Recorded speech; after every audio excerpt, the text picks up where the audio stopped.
One of my all-time favorite games is Nights into Dreams. I have absolutely the fondest of memories of the game when it launched on the Sega Saturn back in 1996, blowing me away with incredible graphics, gameplay and sound. It was, and still is, one of the greatest games me and my group of friends had ever played. Then, when Sega released Christmas Nights in late 1996 as a free gift to Saturn players picking up one of Sega's big games that winter, it was even more incredible and topped off one of my favourite gaming years to perfection. The story of that particular Christmas can be found in my Christmas Nights video, which I'll link to in the description if you want to go check that out. It's a cracker. By the end of 1997, it was clear that the writing was on the wall for the Saturn, having lost out significantly to the new kid on the block in Sony's PlayStation, which was selling millions upon millions of consoles at an incredible rate.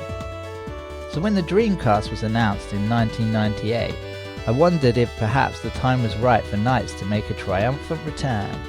Sega were throwing everything they had at the Dreamcast, desperate to claw back market share from Sony, and one of their first big guns was the incredible looking Sonic Adventure, headed up by Nights creator Yuji Naka, who apparently was very involved with the development of the Dreamcast project himself. Sonic's return was a given, but with Nights' cult classic status already well established, could the time now be right to put out a sequel and take this incredible game to the masses? I certainly hoped so. But as the Dreamcast launched in Japan in late '98 and time ticked on, there was no sight of the young jester-like whippersnapper anywhere to be seen. Very odd, as Nights was arguably the closest the Saturn ever got to a mascot, as much as Sega potentially wanted to forget that console's troubled existence.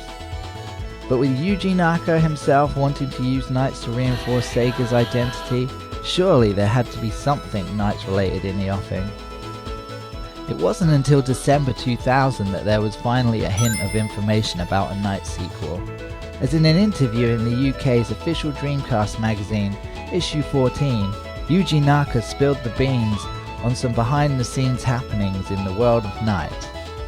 As disappointing as the current state of the project was, the article spoke thus: "I know a lot of people love it and want us to make a sequel," says Naka.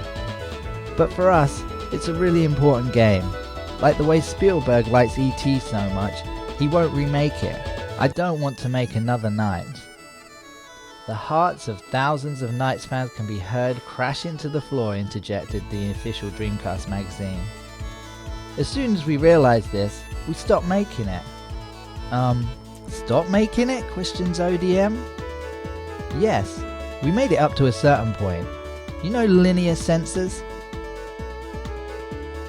Well, we made this system where you could remove the cable from the original pad and control Nights like this, Naka explained, enthusiastically looping and twisting a copy of ODM around in front of him. It was called Air Nights. We made it on Dreamcast for a while as well, but we stopped. And there spoke everything Yuji Naka ever spoke about his sequel.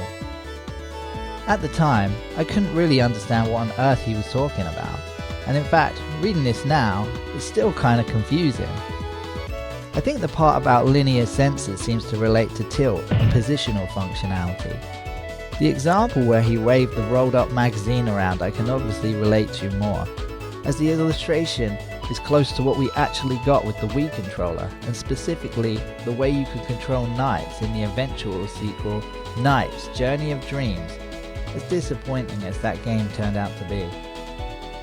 But was Sega really so far ahead of the game that they effectively envisioned the Wiimote long before Nintendo implemented it?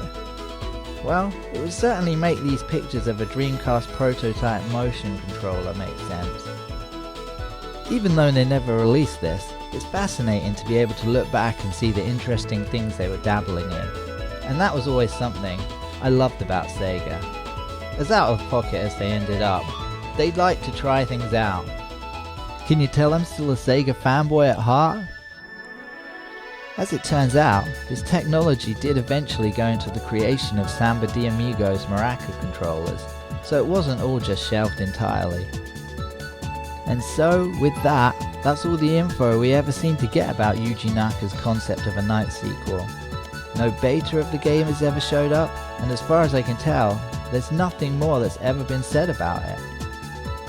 Although Yuji Naka did eventually end up returning to the world of flying characters in the poorly received Wii and Wii U game Rodeo the Sky Soldier, it was perhaps not quite the spiritual sequel from the man behind the original NiGHTS that we all hoped it would be.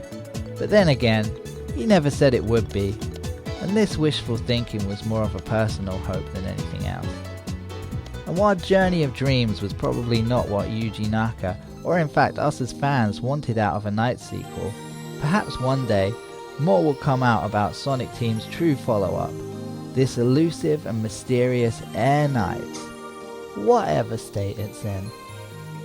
Thanks for watching. I'll see you next time. Same Greek time, same Greek channel. Laters.